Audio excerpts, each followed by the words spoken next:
नमस्कार, अश्विनी अन्नपूर्णा किचनमध्ये तुम्हा सर्वांचं खूप खूप मनापासून स्वागत. महाशिवरात्रीच्या उपवासाला ना वरई अजिबात चालत नाही. तर आज आपण महाशिवरात्रीच्या उपवासासाठी मस्त असं हे झटपट तयार होणारं बिना तेलाचं सँडविचची रेसिपी आणि चटणीसुद्धा पाहणार आहोत. बऱ्याच जणांना साबुदाणा वडा किंवा तळलेले पदार्थ खायचं उपवासाच्या दिवशी कंटाळाच येतो, परंतु असं हे सँडविच जर तुम्ही बनवून खाल्लं ना, यामध्ये जराही तेल वापरलेलं नाही तरीही अगदी छान असं आपलं हे कुरकुरीत सँडविच तयार होतं आणि मुख्य म्हटलं ना पोटभरीचं सुद्धा आहे.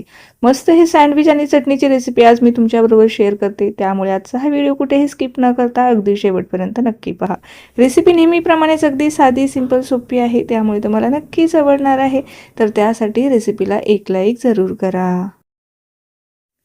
तर हे उपवासाचे सँडविच बनविण्यासाठी ना इथे आपल्याला साबुदाणा घ्यायचा आहे. तर हा मी 1.5 वाटी साबुदाणा एक 4 ते 5 तास छान असा भिजवून घेतलेला आहे. आता हा साबुदाणा भिजवताना ना आपल्याला एक गोष्टीची काळजी घ्यायची आहे. अजिबात जास्त पाणी टाकून हा साबुदाणा आपल्याला भिजवायचा नाही. अगदी कमीत कमी पाण्यात अगदी मोकळा सुटसुटीत हा साबुदाणा आपल्याला भिजवायचा आहे. त्यानंतर इथे 4 उकडलेले बटाटे घेतलेले आहे. तर वजनाने जर म्हणाल ना, हा साबुदाणा 200 ग्राम घेतलेला होता. 200 ग्रामच्या अर्ध्या प्रमाणात आपल्याला इथे उकडलेला बटाटा घ्यायचा आहे. हे अगदी परफेक्ट प्रमाण आहे. हे जे सँडविच आहे ना, थोडक्यात म्हणाल ना तर हे आपलं साबुदाणा वडा जसं बनवतो ना तसंच आपल्याला हे जे सँडविच आहे ना हे बनवायचं आहे. परंतु हे जे सँडविच आहे ना हे आपल्याला अजिबात तेलाचा वापर न करता करणार आहोत. जसे आपण साबुदाणे तळून काढतो ना तसे आपल्याला हे अजिबात तळण्याची वगैरे आवश्यकता नाही. त्यानंतर हा बटाटा किसून घेतला. मी 3 बटाटे किसून घेतले आणि एक जो बटाटा आहे ना थोडासा हाताने असा स्मॅश करून घेतलेला आहे. आता जो भिजवलेला साबुदाणा आहे ना तो आपल्याला व्यवस्थित आता या बटाट्यांमध्ये मिक्स करायचा आहे आणि त्यानंतर बाकीचे जिन्नस सुद्धा आपल्याला यामध्ये घालायचे आहे. त्यामध्ये आपण टाकत आहोत मी हिरवी मिरची जी आहे ना मिक्सरला थोडीशी जाडसर वाटून घेतलेली आहे. तुम्हाला आता किती तिखट किंवा कमी तिखट हवं असेल ना त्यानुसार तुम्ही हिरवी मिरची यामध्ये कापून घालू शकता किंवा अशा पद्धतीने ओबडधोबड मिक्सरला फिरवून घालू शकता. थोडासा शेंगदाण्याचा कूट घातलेला आहे अर्धी वाटी. ओबडधोबड कुटलेला शेंगदाण्याचा कूट घातलेला आहे. चवीपुरतं मीठ घातलेलं आहे. 1 चमचा साखर घालायची आहे. अर्धा चमचा आपल्याला अर्ध्या लिंबाचा रस घालायचा आहे. आता बरेच जणांना उपवासाला लिंबू खात नाही. जर उपवासाला तुम्ही लिंबू खात नसेल किंवा तुम्हाला चालत नसेल ना तर तुम्ही हा इथे पूर्णपणे स्किप करू शकता किंवा यामध्ये तुम्हाला साखर जरी सुद्धा घालायची नसेल ना ती सुद्धा तुम्ही ते स्किप करू शकता. कोथिंबीर सुद्धा टाकून घेतलेली आहे. उपवासाला कोथिंबीरही तुम्ही खात नसाल ना ती सुद्धा इथे वगळू शकता. आता सगळे जिन्नस आपल्याला छान असे एकजीव करायचे आहे. त्यानंतर या पिठाला ना थोडंसं बाइंडिंग यावं किंवा ह्या ज्या मिश्रणाला थोडंसं बाइंडिंग यावं नाही याकरता आपल्याला राजगिऱ्याचं पीठ घालायचं आहे पाववाटी.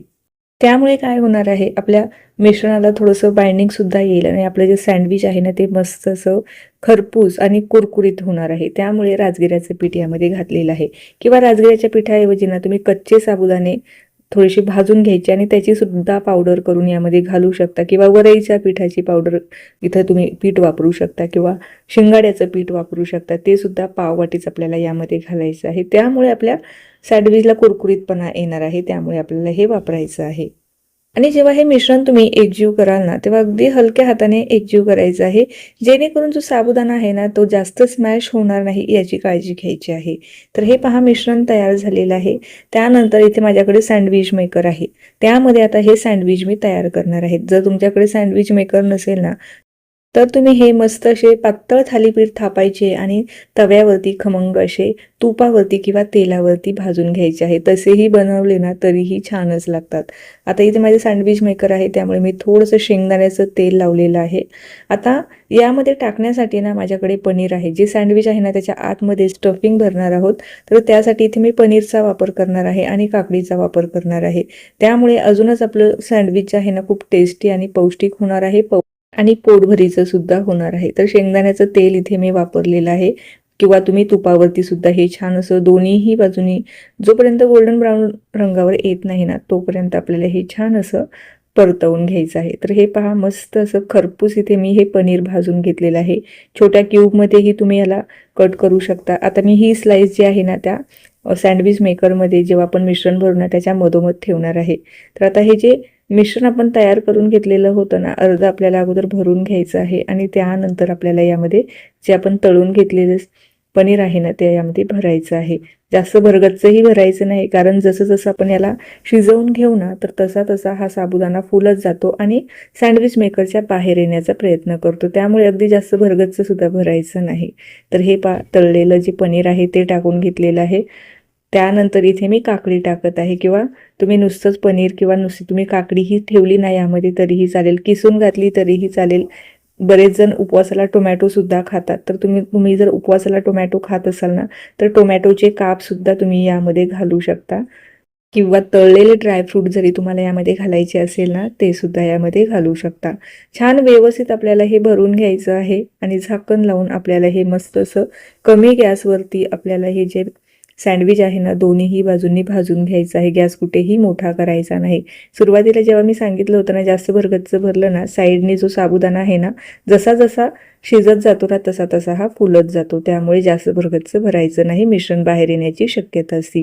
दोन्हीही बाजू आता मी छान काही मिनिटासाठी कमीच गॅसवरती भाजून घेणार आहे. मोठ्या गॅसवरती भाजू नका, जळण्याची शक्यता असते.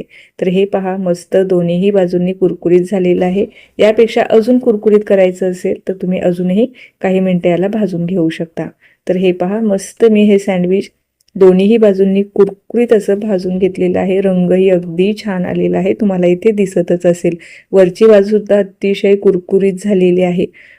अजिबात हे सँडविच बनवताना आपण कुठेही जास्त तेल वापरलेलं नाही किंवा तूप वापरलेलं नाही, तरीही सँडविच पहा काय मस्त असं तयार झालेलं आहे. साबुदाणा वडा खाण्यापेक्षा ना अशा पद्धतीने तुम्ही जर सँडविच बनवून खाल्लं ना अजिबात जास्त तेलकट होणार नाही, तळलेलं होणार नाही. कारण उपवासामध्ये ना तळलेले पदार्थ खायचा जरा कंटाळाच येतो.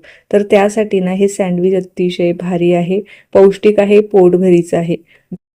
तर आता हे सँडविच तुम्हाला आतमध्ये कट करून दाखवते. जे पनीर आहे ना ते सुद्धा अतिशय मस्त असं शिजलं गेलेलं आहे. हे सँडविच तुम्ही असंचही खाल्लं ना तरीही खूप छान लागणार आहे. परंतु ह्या सँडविच सोबत ना एक मस्त अशी चटणीची सुद्धा रेसिपी मी तुम्हाला पुढे व्हिडिओमध्ये दाखवणारच आहे. आता कट केलेला आहे आतमध्ये पर्यंत व्यवस्थित, साबुदाणा सुद्धा व्यवस्थित शिजला गेलेला आहे आणि पनीर सुद्धा मस्त असं व्यवस्थित मऊ झालेलं आहे. आता सेम पद्धतीने बाकीचे जे राहिलेले सँडविच आहे ना ते आता मी तयार करणार आहेत. आता जेवढं आपण साहित्य घेतलेलं होतं ना त्यामध्ये साधारणतः आपले 4 सँडविच इथे तयार होतात. तर इथे माझं दुसरंही सँडविच तयार झालेलं आहे, ते सुद्धा अतिशय मस्त असं तयार झालेलं आहे. आता हे सँडविच तर आपले तयार झालेले आहे. यासोबत मस्त अशी झटपट तयार होणारी चटणीची रेसिपी पाहूया. ही जी चटणी आहे ना तुम्ही कुठल्याही उपवासाच्या पदार्थासोबत खाऊ शकता. तर चटणी बनवण्यासाठी इथे मी ओलं खोबरं घेतलेलं आहे, किंवा तुमच्याकडे ओलं खोबरं नसेल तर सुकं खोबरं घेऊ शकता. साधारणतः अर्धी वाटी इथे मी ओलं नारळ आणि नारळाच्या अर्ध्या प्रमाणात आपल्याला इथे शेंगदाणे घ्यायचे आहे, भाजलेले शेंगदाणे घ्यायचे आहे. आता ही चटणी तुम्हाला किती तिखट हवी आहे त्यानुसार हिरवी मिरची, 1 इंच आलं घ्यायचं आहे, जिरं घ्यायचं आहे. आता उपवासाला तुम्ही आलं जिरं खात नसाल ना, हे तुम्ही टाकले नाही ना तरीही चालेल. 1 चमचाभर साखर घालायची आहे, चवीपुरतं मीठ घालायचं आहे. आता ही चटणी थोडीशी आंबट, गोड, तिखट चवीची व्हावी ना याकरता मी 1 चमचाभर आंबट दही घातलेलं आहे. ताकही वापरलं तरीही चालेल, किंवा लिंबाचा रस तुम्ही यामध्ये घालू शकता. थोडीशी कोथिंबीर घातलेली आहे आणि पाणी टाकायचं. मस्त अशी तुम्हाला किती घट्ट पातळ ही चटणी हवी आहे ना, तर मस्त अशी ही चटणी तयार करून घ्यायची आहे. चटणी सुद्धा तयार झालेली आहे. ह्या चटणीला फोडणी वगैरे घालण्याची सुद्धा गरज नाही. मस्त अशी आपली ही चटणी तयार झालेली आहे. थोडंसं पाणी टाकून घेऊया, कारण चटणी बरीचशी घट्ट आहे. जास्त ही घट्टही चांगली लागत नाही आणि जास्त पातळही नाही. तर ही मध्यम अशी कन्सिस्टन्सीमध्ये ही चटणी मी ते ठेवलेली आहे. तर मस्त अशी आपली चटणी सुद्धा तयार झालेली आहे. ही तुम्ही ना कुठल्याही उपवासाच्या पदार्थासोबत खाऊ शकता. तर आपले सँडविच आणि चटणी या ठिकाणी रेडी झालेली आहे. तर मग कशी वाटली तुम्हाला हे उपवासाचे मस्त असे सँडविच आणि चटणीची रेसिपी जर तुम्हाला आवडली असेल ना, रेसिपीला एक लाईक जरूर करा आणि तुमची प्रतिक्रिया सुद्धा मला कमेंटद्वारे कळवा. कारण जेव्हा तुम्ही तुमची प्रतिक्रिया कळवताना तेव्हा मला अजूनच नवनवीन रेसिपी बनवण्यास सुद्धा प्रोत्साहन मिळते. त्यासाठी तुमची प्रतिक्रिया मला कमेंटमध्ये जरूर कळवा. कशी झाली ही सँडविच आणि चटणी रेसिपी. जर तुम्ही पाहत इथपर्यंत आलाच असाल, चॅनलवर जर नवीन असाल, चॅनलला अजून सबस्क्राईब केले नसेल तर नक्की सबस्क्राईब करा. त्या बाजूचे बेल आयकॉन सुद्धा प्रेस करा, म्हणजे जेव्हाही माझे नवीन व्हिडिओज येतील ते तुम्हाला सगळ्यात अगोदर पाहायला मिळतील.